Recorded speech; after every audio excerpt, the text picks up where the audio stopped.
Welcome to the Underground, the Steel City Underground, the black and gold standard for Pittsburgh Steelers coverage. Now, here's your host, Joe Kuzma and Brian E. Roach. Hello, everyone, and welcome to another edition of the Steel City Underground podcast. My name is Joe Kuzma, and joining me here after a short little hiatus, Mr. Brian E. Roach, my brother from another mother, a host who doesn't like toast, the goose to my maverick. How's it going, my friend? That means I'm dead. But in memoriam, you're well remembered. Sometimes you are dead to me. I end up having to carry a quarterback show by myself. Well, it's not my fault. And draw all of the ire of Steelers Nation for supporting a backup quarterback. I don't understand why people get so fired up. You're still going to it. get all the ire because I'm not going to support him. So, well, screw you then. No, did you happen to see the new Top Gun? By the way, I finally got out to check it out, and fantastico. No, fantastico. I did not go see it. I probably won't. Really? Only because nobody else in my house wants to go see it. So I probably will just wait and watch it once it starts to stream somewhere. That's kind of sad, man. I know what that's like having an 8-year-old daughter, but she did watch the OG with me the other night, and she was into it. I'm raising her right, man. She's into all the old 80s movies. Ghostbusters, she couldn't wait for Ghostbusters Afterlife to come out. I got her into Goonies. It's like, you name it. Star Wars. Star Wars is easy, though, because Baby Yoda is just like totally pandering to her demo. So that's an easy one. But by the way, the Zach Flash over here, who's now my alternate co-host here as we go back and forth, he's head over heels for the new Obi-Wan series, which is also been pretty good. I'm with him 100%. Very good. And Zach is like a young me, except not as cranky. Or and maybe not ugly. As good as were you that good looking back then though? No, I said not as ugly. not as ugly. That means to say, okay. Yeah, but you know what? Much like the reason this makes sense, folks, this banter, is because all of yous hated on the prequels. For years and years and years, everybody hated on the prequel movies in Star Wars. And you hate on Mason Rudolph, and you just don't know what you got till it's gone. So just,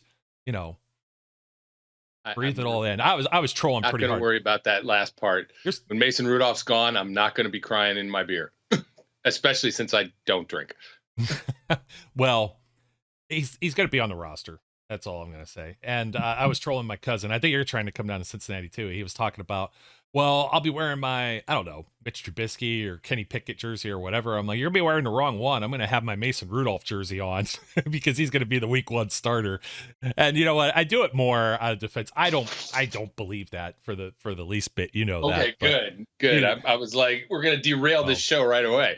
Well, you know what? We haven't even gotten to camp yet. So let's wait and see what we got in camp, and then we'll have some justification. You never know. Trubisky could go out there, Christian Hackenberg it up or something. It's possible. Yeah. Anything's possible. Yeah, anything's possible. So we had some news or something going on this past. Something happened this week. I don't remember what it was. It was really not very important. It didn't matter. Didn't impact the team in any way, shape, or form. Players didn't care. No one really noticed. There was no real news, right? No, none whatsoever. I don't think so. My sarcasm sign is still buried under my stuff, so I couldn't hold it up.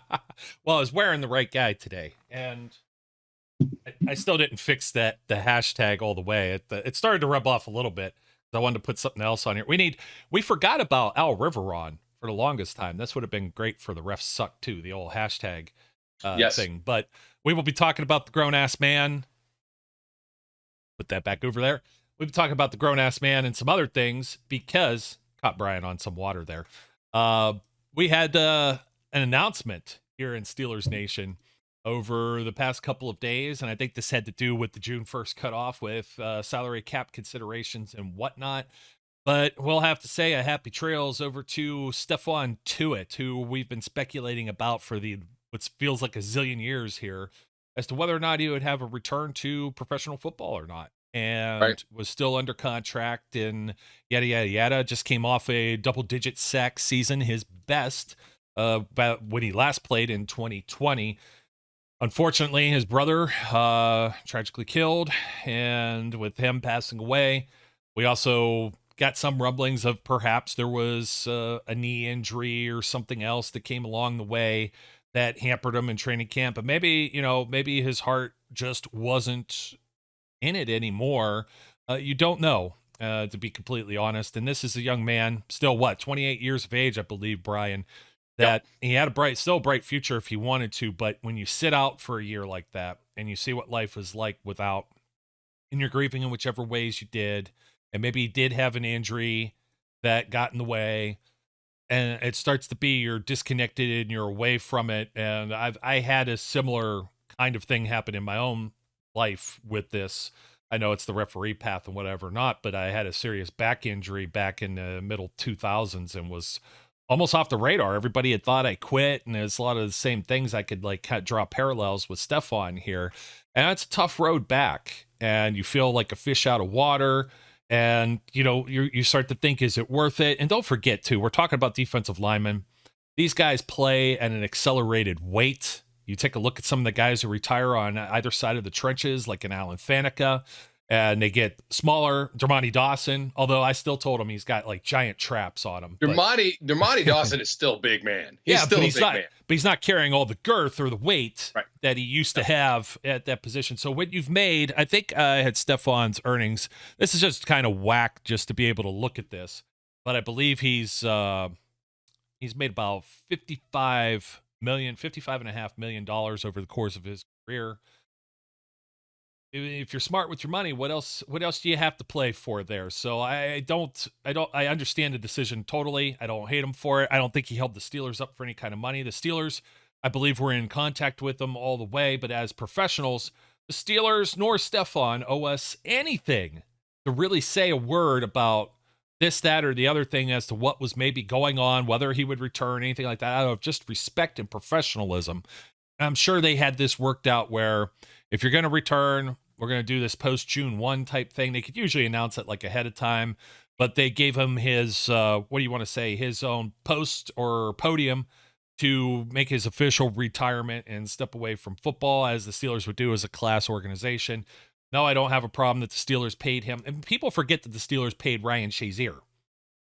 They paid Ryan Shazier during his spinal cord injury there. And I understand the injury, you may look at it a little different than a death in the family or whatnot, but you really shouldn't. These are all extenuating circumstances that are larger than the game of football.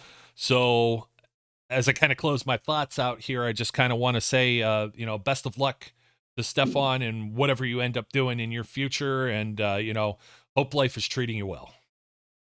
Yeah. I mean, his statement upon retirement, makes you can't really draw any other conclusions than his priorities have changed. What he wants to do with what remains of his life has changed. And football's just not, right now anyway, a part of it. And whether that's all repercussions from what happened with his brother, whether it's injury related, we're not going to know that, but he knows that. And that's all that matters. And this is the decision that's right for him. Do I wish that it was different? Absolutely, because the dude was a monster. And I think it would have been a huge boon to the Steelers defense to have him back. But, he has to want to be there. And it is not something you can go into half-heartedly. The amount of dedication and the necessity for what these guys have to go through to get themselves ready. Look, as Chuck Noll has been widely quoted as saying, this is what you're doing until you figure out what your life's work is. So maybe he now knows what his life's work is, and it isn't this. Yeah, and I was going to try and pull up actually the quote here from Stephon Tuitt, and just kind of give me a second here to see if I could get it 100% here on the screen. So let's see. With respect to the Steelers organization, my teammates and coaches, I would like to officially announce that I have come to the decision to retire from the NFL. I'm thankful to have had the opportunity to represent the city of Pittsburgh for the past 8 seasons, and am blessed to leave this game with my health. That's one of the most important things there. After the tragic loss of my brother Richard, and upon completing my degree from the University of Notre Dame, I know I'm being called to move beyond the the sport of football. I want to thank everyone for the love and support they have shown both on and off the field. And again, want to thank the Rooney family, Coach Tomlin, and the entire Pittsburgh organization. It was an honor and a privilege to play for this historic team. Go Steelers. For whatever reason, Brian, that rubbed some Yinzers the wrong way, and just shame on you. I don't understand why anybody turns on players post-career, post-whatever. I mean, this isn't like Antonio Brown demanding a trade, you know what I mean? Or this is a different, I mean, come on, the guy makes a decision, and you know, sorry if it screwed up your hopes and dreams, but you know, that's what your hopes and dreams are not pertinent to Stephon Tuitt. Exactly. And we gotta, I don't know if I want to call by name, but there's a beat writer out there that seems particularly butthurt about this whole thing and not taking in the draft, rather than taking, I think he's more butthurt over Kenny Pickett, but also, why didn't they take Devontae Wyatt? They knew this thing was coming and blah, blah, blah. And he's very well connected and somebody we usually praise.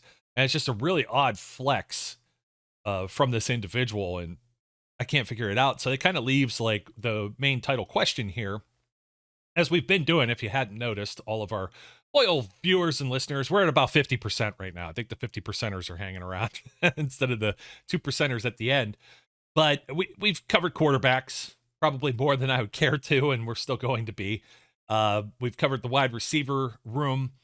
Now it's time to flip over to the defense, and I think this is just perfect timing. What Stephon Tuitt announcing his retirement is, and we kind of alluded to this a little bit previously, Brian, if the Steelers had done enough to address certain positions, now we're going to look a little deeper here into the defensive line and what that might look like after Stephon Tuitt's retirement. And I understand that some folks feel that last year, the defensive line looked like dog crap a lot of times, but I think in a lot of these circumstances, it was not only missing Stephon Tuitt, also some of the inexperience of the players at the depth positions there. Tyson Alualu gets hurt. Chris Wormley gets dinged for a game, and I believe he also had is sat out for COVID for a game too. So he missed like a game or two last season as well.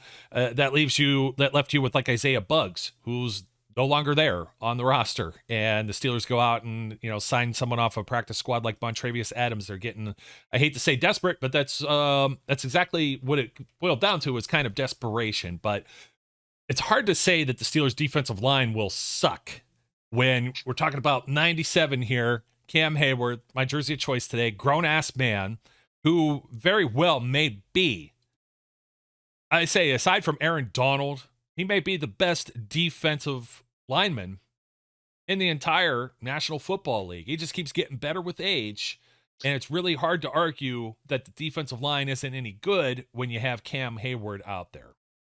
Well, I mean, if you had 3 handfuls of crap, that's one thing. If you have 2 handfuls of crap and 1 handful of gold, it's still 2/3 crap. The thing is, they don't have any handfuls of crap. So I don't think they're going to be bad. Look, Tyson Alualu will be back. There's no telling exactly how well he's going to return from broken ankle and his age, but he will be back. He has always been a solid contributor since he's gotten here.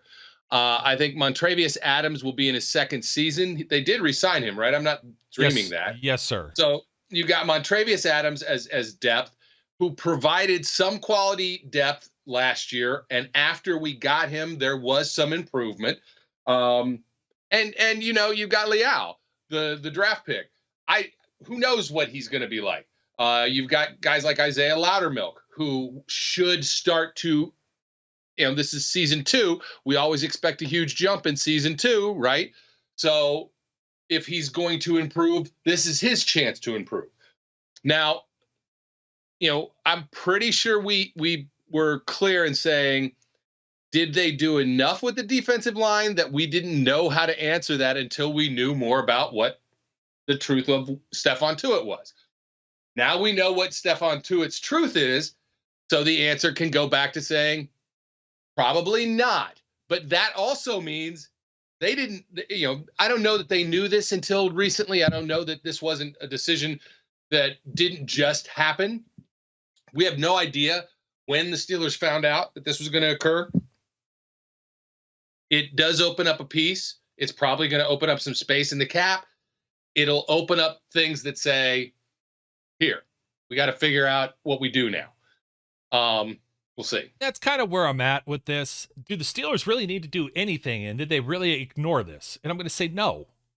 And it's kind of silly in certain ways, especially when everybody now is like, oh, well, there's all this cap room and you could go sign this other free agent. And one of the names floating around, of course, is Dominican Sue. Well, besides him, well, yeah, especially since Akeem Hicks or whatever went over to the Bucks now. So it doesn't look like Sue's going back there. But Larry Ogunjobi, for example, who failed a physical with the Chicago Bears, might not be healthy, but you see the Cincinnati Bengals, who just played in the Super Bowl, returned damn near everybody on their roster, much in the same way that Tampa Bay was just doing the year before that.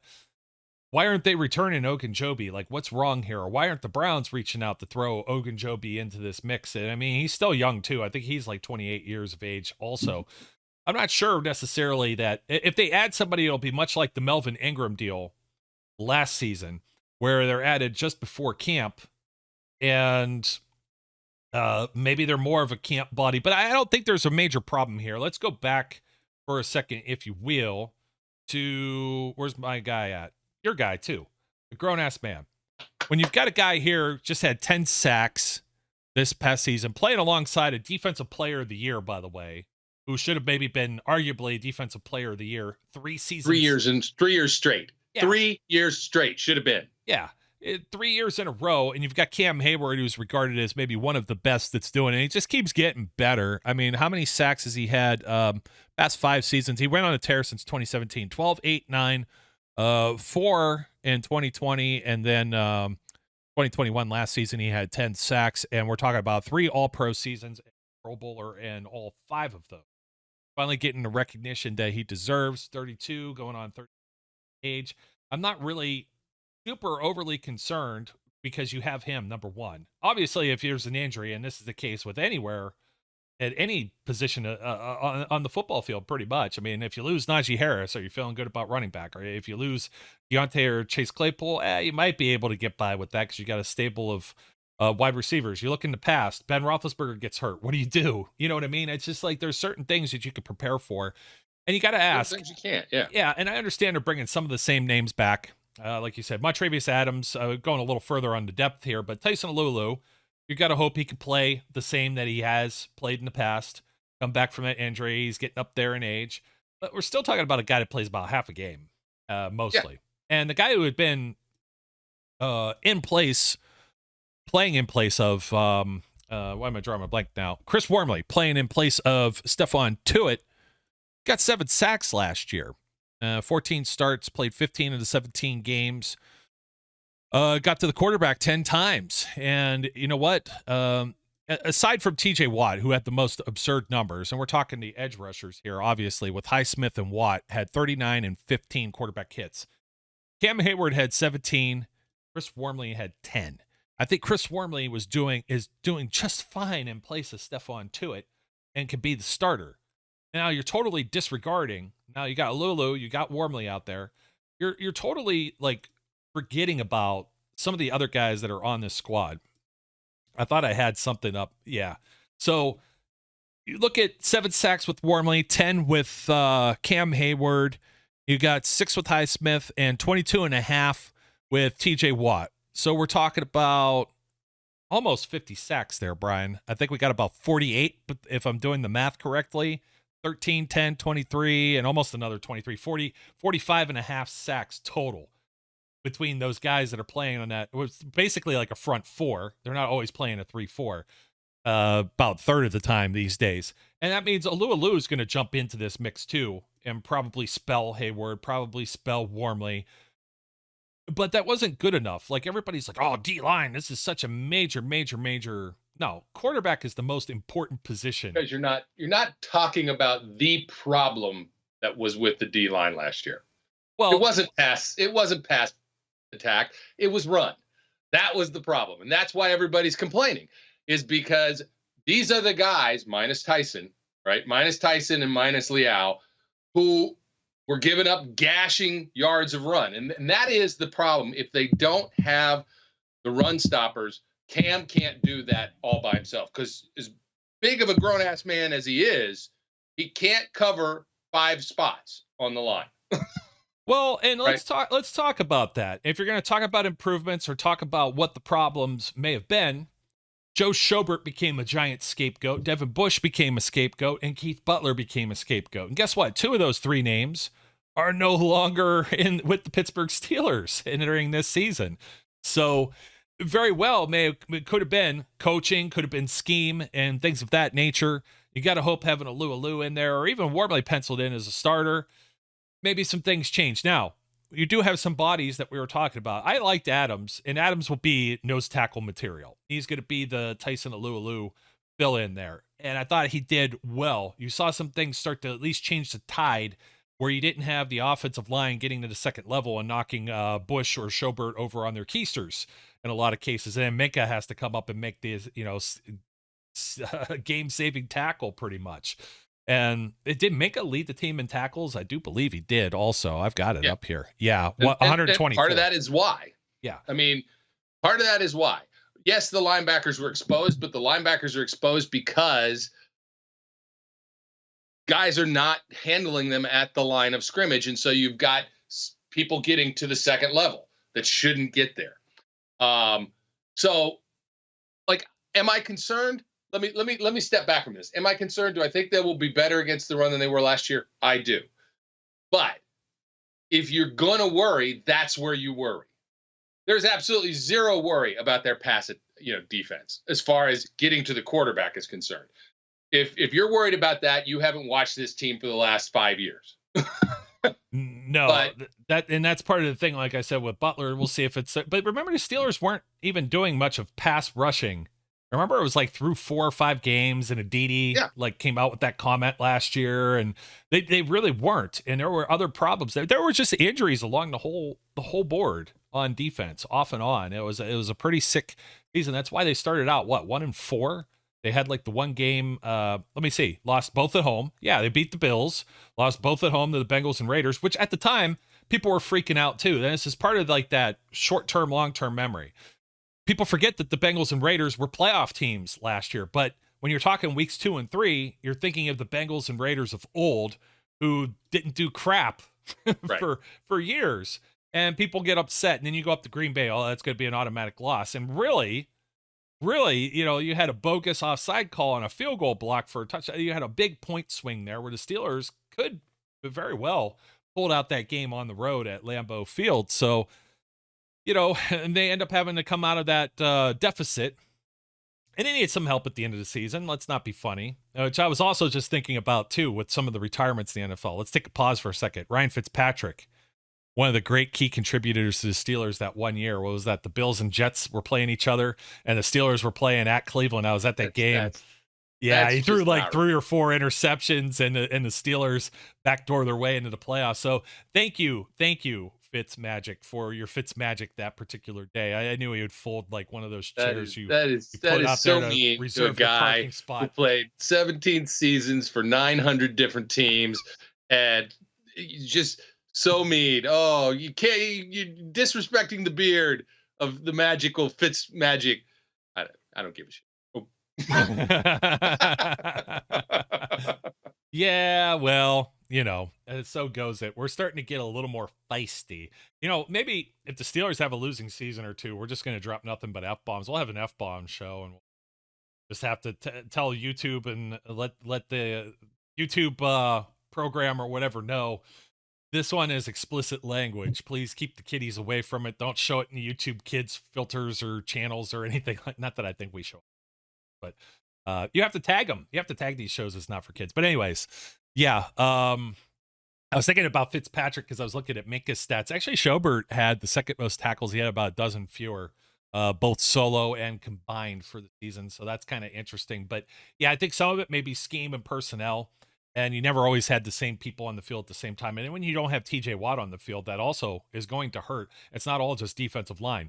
You throw Taco Charlton out there. You throw Derek Tuska out there. What? Jameer Jones, camp phenom last year, and then gone. As soon as he got some PT, they found out he wasn't the guy. Melvin Ingram found out he wasn't the guy. Why are we wasting our time on this guy? Let's throw Alex Highsmith out there more full time and see what Alex did. And Alex was impressive And people are going to say, well, he doesn't steal the edge, doesn't do that. Okay, you can pick apart parts in everybody's game. Like you said, handful of gold, handful of crap. Most of these guys that are in the NFL and they end up being starters, not everybody's perfect. If you're perfect, you got a gold jacket, you got a bronze bust coming. If you're very good, you're going to be a starter. You may have a few faults in your game. That's everyone across the board. Terrell Edmonds, whatever you want to say, okay? Even Minka, to some degree, they have faults in their game. So it's a matter of which the Steelers have enough firepower with this defensive line. I think so. And you forget last year they went and made that move, 5th round, and they went and got Isaiah Loudermilk, who is kind of like a carbon copy of Cam Hayward.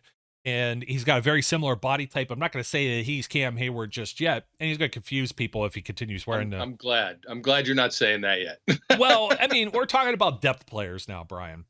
I know. And we don't know necessarily. Yeah, we don't know necessarily that you got Cam working with DeMarvin Leal here in the offseason workouts, and we found out that Leal is going to put on some weight, and some people are already, they're complaining about that too. They're whining and crying. And it said the same thing about Najee Harris, even though that was fake news.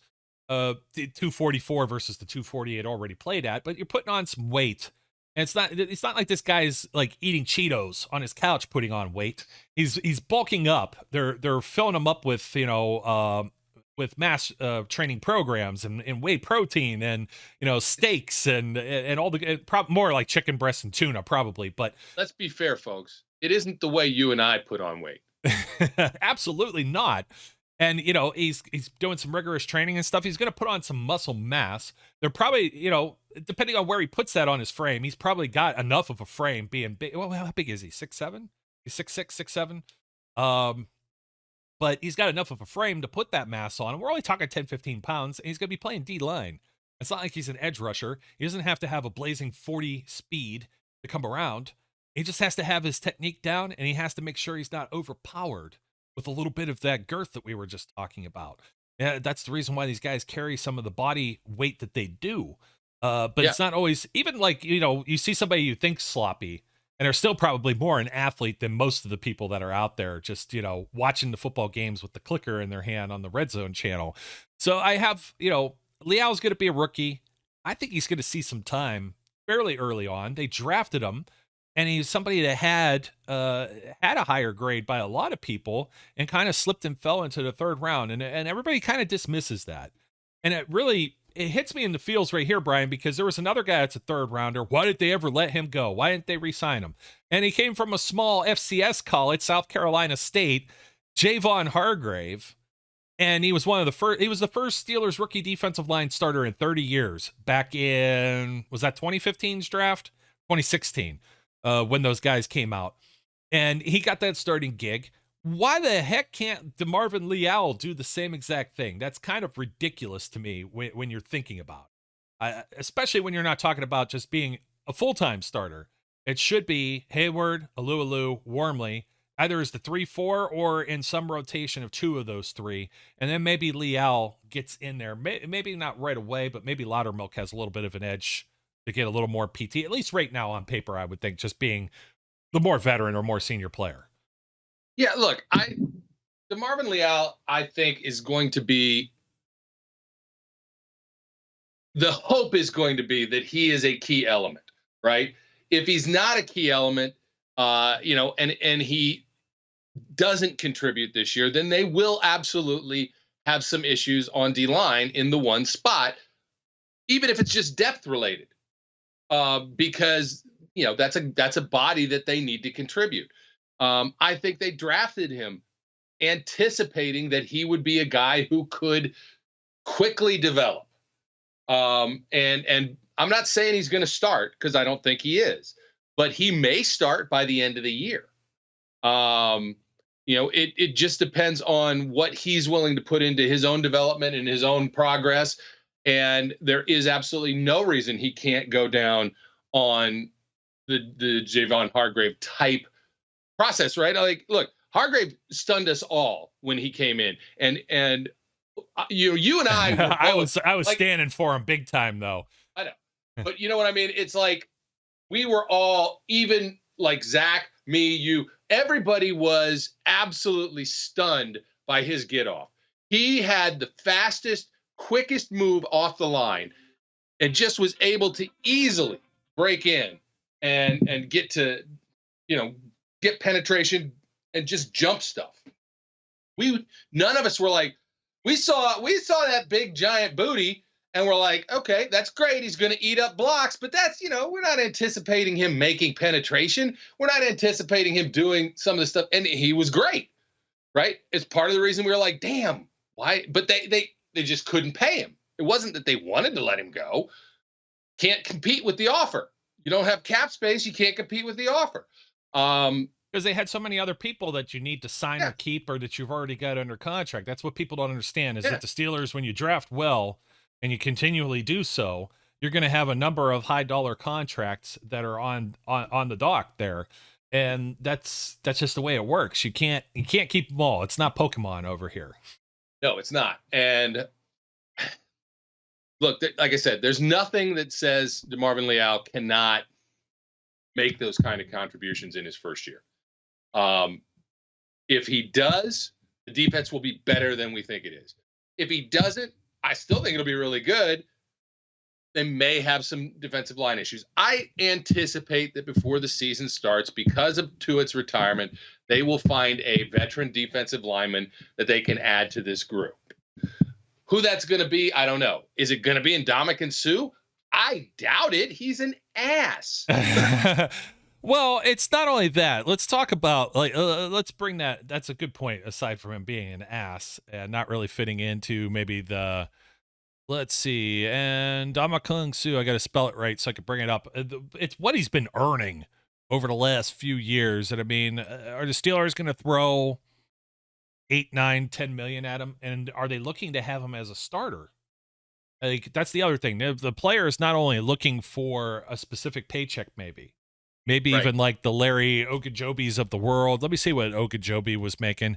I had somebody else I was going to look up too. And I'll get scolded because I didn't think of it, but how rude of you not thinking of things. Well, I'm trying to think. It wasn't Calais Campbell, and somebody, you get in these groups and sometimes people like, I got dumb names in my brain too. And I'm like, they're not available. There's players that are signed to other teams. And I mean, that's like one of the things too, was somebody was like, bring in Jadeveon Clowney. He's still a free agent. Like, people just like, bring in Julio Jones. No, you don't need Julio. You got George Pickens out there. That's Julio. Where are you going to put Julio Jones?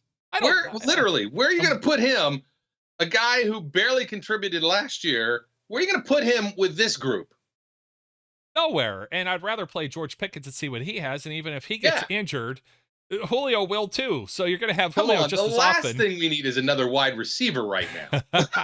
I mean, it's absolutely, it's bonkers. So Ogajobi, what did he get last year? Paid on the cap about $6 million.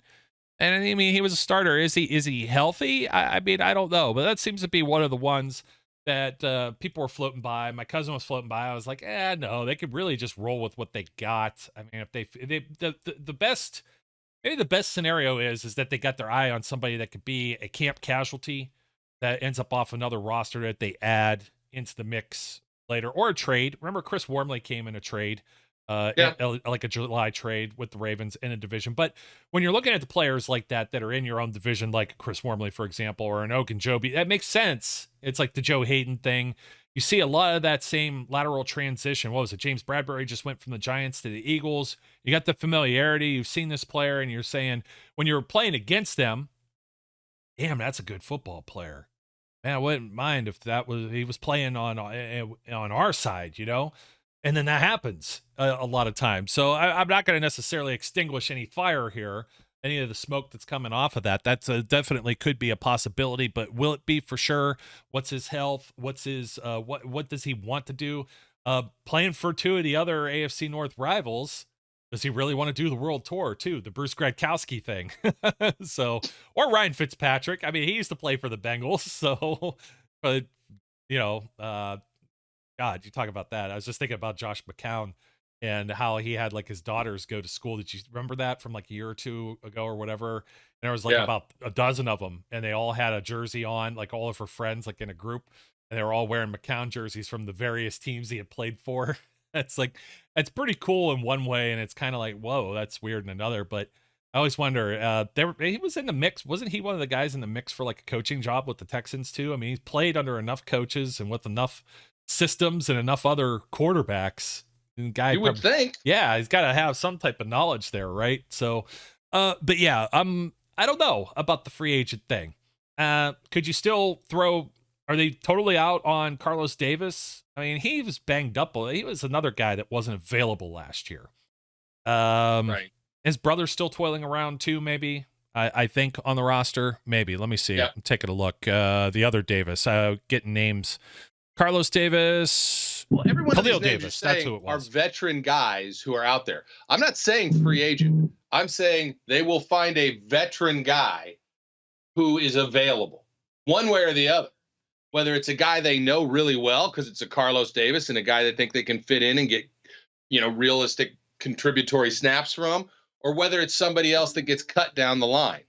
One way or another, they'll add a body. Yeah, and that's totally possible. I just don't think of what caliber. Everybody thinks now go out and sign. That was March, and I think that here's the other part of that, Brian. Now, well, they have the money, but they could have had that money earlier. And Stephon Tuitt held them hostage. And how dare he wait this long? And they could have done something last year. And he should owe the team money. And like, I just think all of that is just totally ridiculous. And this was the way it was probably going to play out. It's very similar to the way it played out with David DeCastro last year. Although DeCastro was all the way up to camp. Like, I think he was still trying to make a push to play, whereas I think they had more of a formulated plan here with Tuitt. They had already drafted Leal. They had brought back everybody else. They got the Adams. They kept the Alualu. So, and then you go out and get Miles Jack, and you've done a lateral movement where Terrell Austin is taking over for Keith Butler, but you've added Brian Flores. And there's nothing but rave reviews so far with all of that. So, in regards to the run D and the linebackers, I mean, don't forget, now, I should pull back a little bit on this because Keith Butler was more an outside linebacker coach, too. He was wearing two hats, much in the same way Randy Fichtner was wearing two hats as the quarterback's coach as well. So now you've got some defined people working on that. Usually Jerry Osavsky had worked with the inside linebackers, but now you have Brian Flores as part of that team as well. So we'll see how that all plays out, but it's not as though the Steelers just were like, oh, Tuitt's gone and we're just sitting on our ass and not doing anything about it, because they made enough moves within their own coaching staff, and they also drafted a guy in each of the last 2 years, looking at the accelerated ages of Alualu and Hayward and knowing that you got to start putting some type of depth and cheaper contracts out there, and maybe this player is someone you find in the middle round, somebody else passed on, that ends up ascending into a contributor, starting, or maybe even better role. Yeah. No, it's all, as I said at the beginning of the show, it's unfortunate that this is the way things went, but I respect that Tuitt's decision is what's right for him. And, while it would have been great to know earlier, I'm not going to make the assumption that, and he doesn't owe the team, making rash decisions. He owes them to make a considered decision and let them know once he's made that choice, which I am confident is what he did. Yeah. Ditto. All the speculation of him moving, et cetera, is what it is, folks. Don't think we have much else, on deck here. As Brian has gone through a case of water during this show.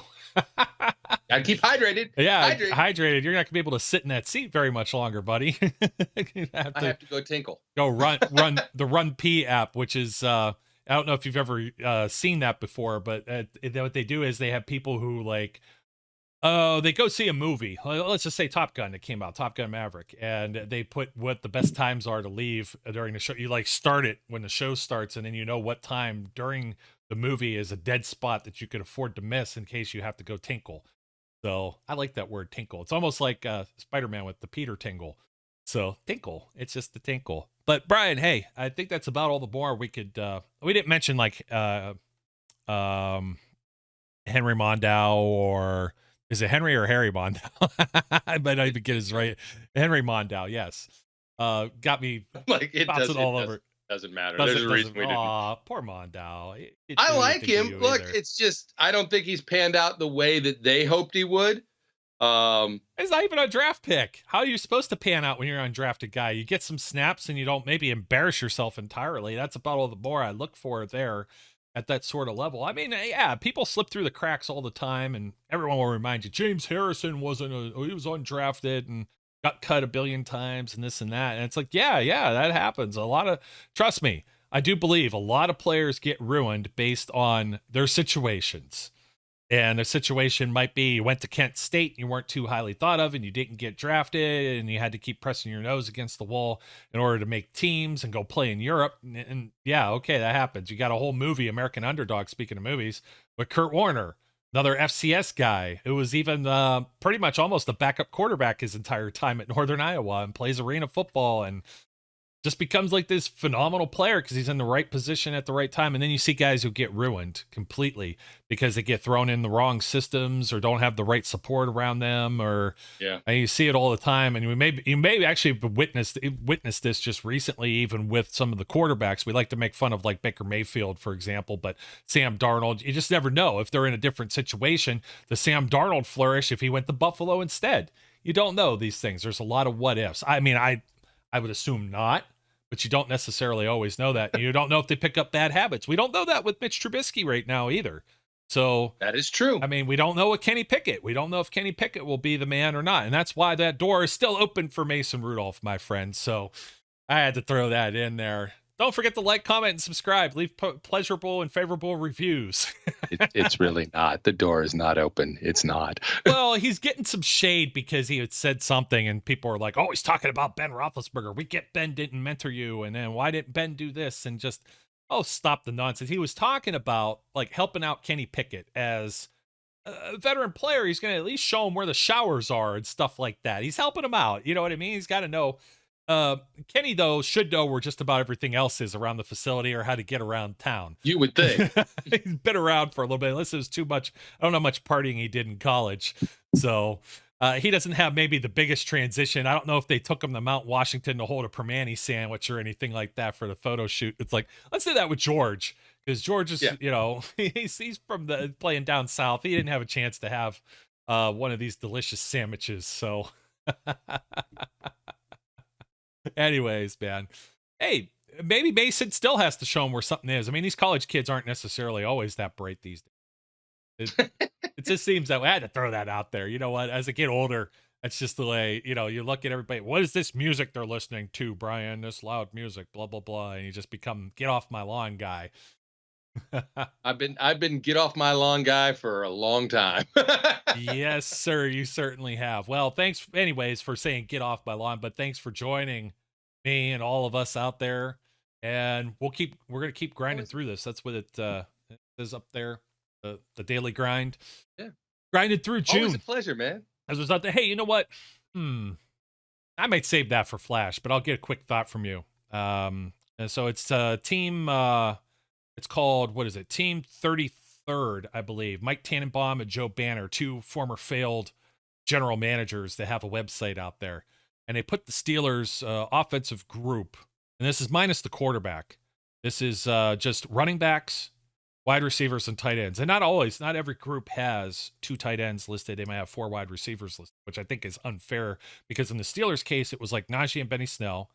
And then they went with Deontay, Chase Claypool, and George Pickens. So no Calvin Austin, nobody else listed there. And then it was Pat Freiermuth and Zach Gentry. Okay. And they had them in tier 5 out of 7. So they did it by groups and tiers.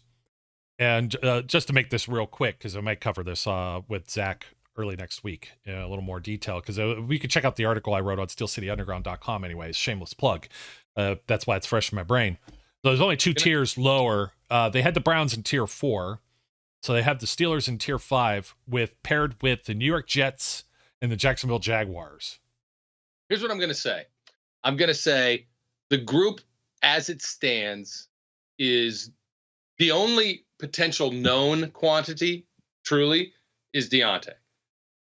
So if you're going to just say, I'm basing it on this because you don't know about Chase. Chase has had one good year and one crap year. You don't know for sure about George Pickens. You don't know. You know about Najee. Okay, you do know that's Najee. my main point is he makes a Pro Bowl and has over 1,200 just rushing yards, 1,400 all purpose. You don't know whether the offensive line is fixed yet. There's a lot of questions. Offensive line wasn't part of this. It was just the skill position players. What I'm going to say is there's just questions that we don't know the answer to. But I'm going to follow that up by saying, remember what you said at the beginning when you described failed GMs. Well, failed. This was FAILED GMs, which means they don't know their butts from a hole in the ground. Well, they were talking about the teams in this tier lacking true star talent at multiple position groups. Most of these players are effective at their given job, but are lackluster in multiple categories of star power. I didn't know star power was something that you had to grade here. Depth, consistency, health, and distributed talent. And I was like, whoa, hold the phone. You're going to say that they're in the same category as the Jets, who have an unproven Breece Hall as the running back, and Michael Carter, Elijah Moore, Garrett Wilson, Corey Davis, CJ Uzoma, Tyler Conklin. Like, come on. And then the Jaguars have James Robinson, Travis Etienne, who hasn't played a snap in the NFL yet, Marvin Jones, Christian Kirk, Laviska Shenault, Evan Ingram, and Dan Arnold. I mean, come on now. I think everybody knows. I mean, tight ends, it's hard to have just a tight end one, and you could barely even list tight end twos. You did start this by saying one of the guys was Joe Banner, right? Yes. Okay, that should discredit the whole thing right there. Just ask guys in Philly about Joe Banner, okay? No, and I'm not disagreeing with you, but I think they really did. Like, they had the Colts and Titans in tier 6, and they really did. Tier 7, they did a team dirty. I'll list them all here. The Texans, Falcons, Patriots, Bears, Giants, and Baltimore Ravens. I mean, wow. You want to talk about everything lacking. Okay, I understand maybe Rashad Bateman. You don't think you have a wide receiver one, but with Dobbins and Mark Andrews, like, I would bump them up a little more. And that group of running backs? Yeah, I know. Gus Edwards. It's just, and Dead to Me is still there too, right? I mean, I know he got hurt, but Dead to Me is still there. Yeah. Dobbins, by the way, for people who don't know, Buckeyes fan. Okay. Dead. Anyways, Brian, thanks for joining me, my friend. I had to throw that in there real quick in case I don't get it back around to it with Flash. But I think we'll be talking maybe something else offense with him because that's what he is. He's Flash. We'll talk about the less sexy positions, maybe even offensive line. I got some things to talk about that going forward. Maybe some more defense. What are you talking about? What did you say? Less sexy. Wait, well, we don't think they're less sexy. I'm going to come to Ohio and smack you upside your head. Less sexy positions. There is no sexier position than the offensive line. That can go jump off a cliff. Flashy positions, I'll grant you. Flashy quarterback, flashy running back, flashy wide receivers. Sexy is defense, my friend. Sexy is the O-line. No. Sexy right there, grown-ass man. There you go. Let me tell you about sexy is, I forgot who wrote it for ESPN. I got to go back. I'll go back and look and find it, actually. Maybe I have it listed, but it was like the free agent fits. Was this a Bucky Brooks thing? No, I think he contributes to NFL.com. Eric Fisher.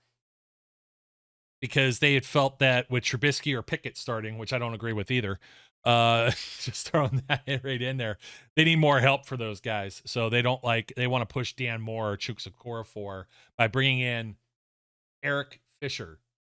And I'm just kind of like, and it starts out as Fisher didn't play his best football for the Colts last season after coming back from an Achilles injury.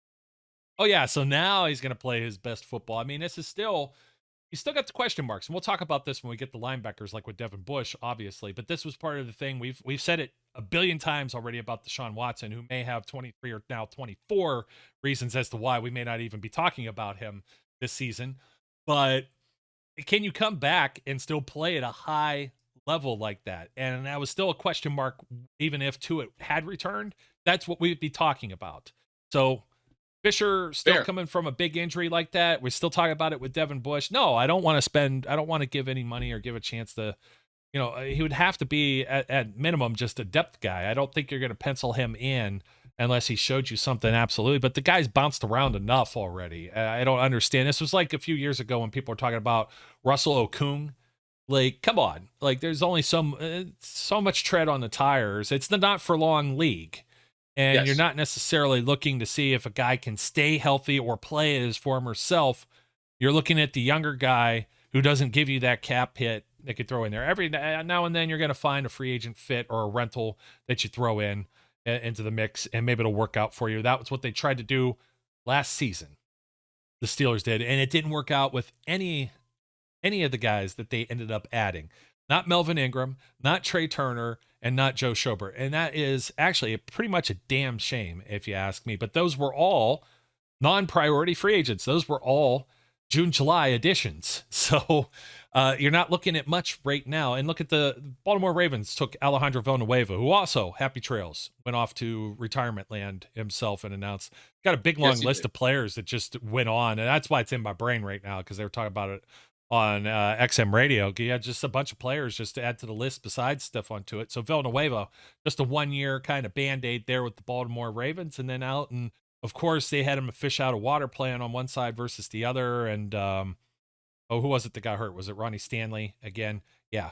And they had already traded Orlando Brown over to the Chiefs. So I mean, it's all kinds of things. Now you could be really upset about that. Like if you were a Steelers fan, you get rid of somebody like that and give them to make the other team that's already been damn near Super Bowl contenders for the last 4 years even stronger. But we'll see. We'll see how this works out. We'll be talking again. Okay, very sexy offensive line, Brian. I'm going to put a bow on the show. I kept rambling a little bit further here, but I had to bring that up. Whenever anyone's talking about free agents, you're not adding necessarily all-stars at this point in the season. Hopefully you just get somebody that's rotational or like a role or situational player. I still see Landon Collins is floating around out there too, but you know, that's what it's going to be. Somebody that's maybe on the back end of their career or has had some type of injury histories, and you just don't know what you're going to get. And that's why they're still hanging around there. There's nobody. I know the Honey Badger was hanging around a little more. I think he was a bit of a special circumstance as well, but also very odd that he's bounced around through into as many teams as he has in his career. You know what I mean? I find that very strange. But then again, some of those situations, depending on the coaching, obviously he played for the Cardinals and the Texans, so those weren't the most stable situations. Just kind of weird that the Chiefs didn't want to hang on to him for a little while there. But hey, yep. It's those things. Sometimes the guys are like that. You get Terrell Owens, bounced around, burned some bridges here or there, still put up numbers all over the place. So interesting stuff. Interesting stuff. Brian, thanks for joining me once again, my friend. Of course, folks, don't forget to like, comment, subscribe. We were already going in that direction. Got a little more long-winded, a little bit of bonus content for you out there. So until next time, my name's Joe Kuzma. His name is Brian E. Roach. And we encourage everyone out there to be safe, be good, and we'll catch you later. We would like to thank you for listening and remind our listeners to follow us on social media and our website, www.steelcityunderground.com.